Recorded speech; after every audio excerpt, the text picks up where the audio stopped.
everyone, and welcome to lesson number 13. Today we are diving back into the water, so let's get started. Okay, let's get right back into that water. We're just gonna jump in. Actually, first I need to put out a little more paint. I'm gonna grab some more cerulean blue because I'm getting low on that. Do I need anything else? Maybe a little more ultramarine also.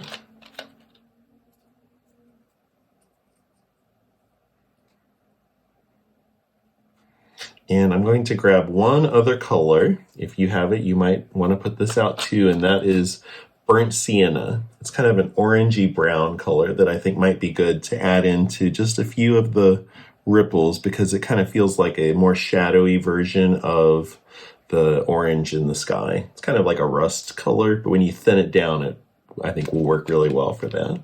All right, so in this lesson, we are going to finish up making all the ripples and reflections and things in the water so that next time we can go in and add the rocks. And then in the final video, we'll do the grass. I can't believe we're almost already to the end. That's crazy. All right, so better get busy.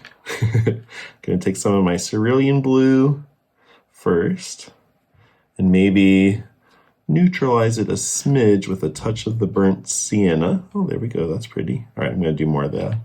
Cerulean blue, burnt sienna. Just takes the edge off of it a little bit.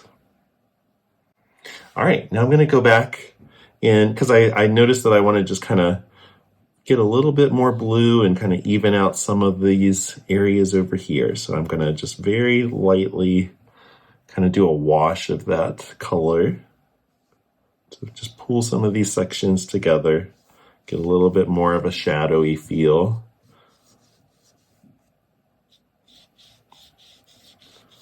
And then I'm going to pull that right through into our more orange area, because if you look in the photo, there's a lot of ripples, very subtle ripples that sort of just break up that section. It doesn't feel like quite as big and bright as it does in my painting. So now my sky is brighter than the one in the photo, so I do want to take that into consideration, but I still think I can go a little bit darker here. And also using my burnt sienna, maybe with a touch of purple to tone it down. I'll do some warm ripples as well. Especially like right in here. Oh yeah, I like that. Because this area is more in the shadow of this, clump of trees and land, so it might still be warm because of the light from the sky, but it can go darker. It can be dark and warm.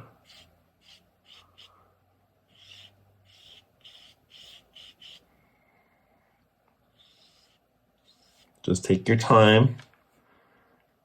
And remember, you want to try to not go too dark too quick. You don't want to cover a whole section and regret it. So that's why I'm just kind of building up to these dark tones, I guess is a good way to describe it. I'm not jumping right to, super dark. I'm just taking my time. You can see how it's starting to pull together just by having some more variety of tones in there, more sections of ripples.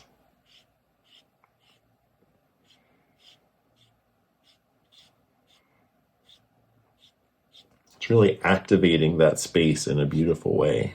I love that. I think painting water is really fun because, especially if it's reflecting what we see, elsewhere in the image, it's kind of like you get to paint it twice, but the reflected part is so much more abstract. This is really freeing, especially with watercolor, because my gosh, it's such a great medium for being loose and letting the paint kind of go where it wants to go anyway.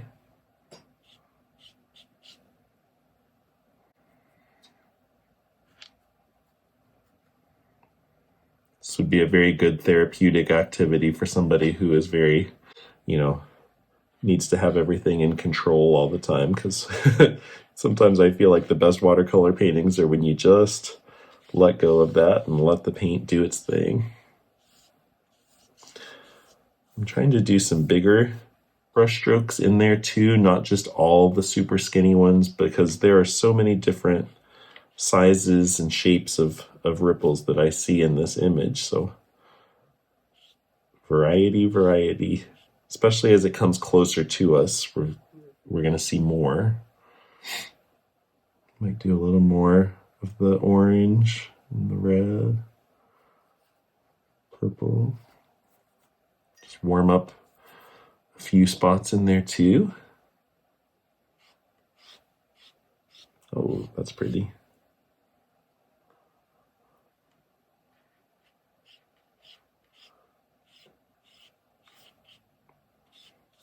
I like that contrast between, the really warm tones that we're getting from the sky, and then all the beautiful blues and purples and the cool greens. Just nice contrast. It's very eye-catching, very pleasing to the eye. We're working both sides of the color wheel in this one.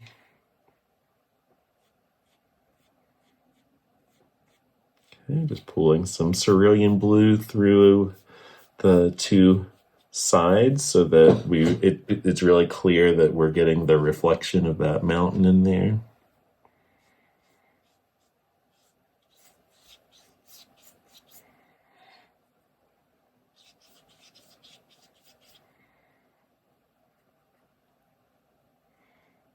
Doing some little marks.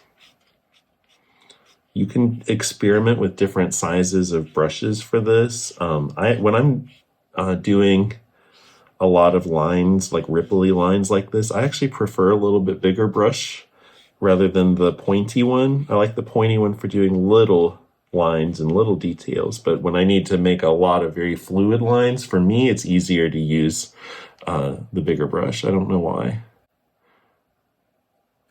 So just experiment. If this is all new to you, try out all the brushes, all the options. Because every artist is different, and certain things will work for you that don't work for other people.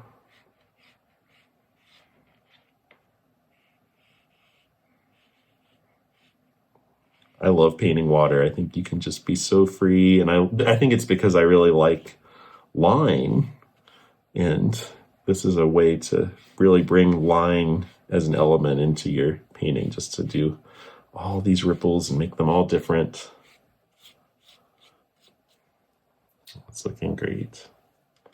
I hope you're enjoying yours as well.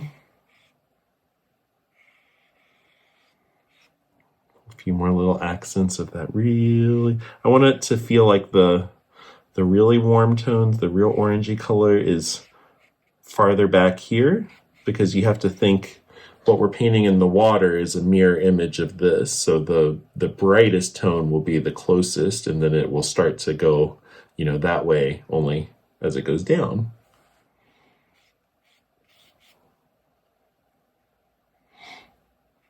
And it's always a good idea to have some differences when you're painting a big stretch of space like this. You don't want all the same colors and shapes, back here that you have here. That flattens it out. But if you can put some variety into it, making it so that, there's different colors, different types of strokes in the distance than in the front, that will create more depth in the image. I think depth is very important in a landscape, especially.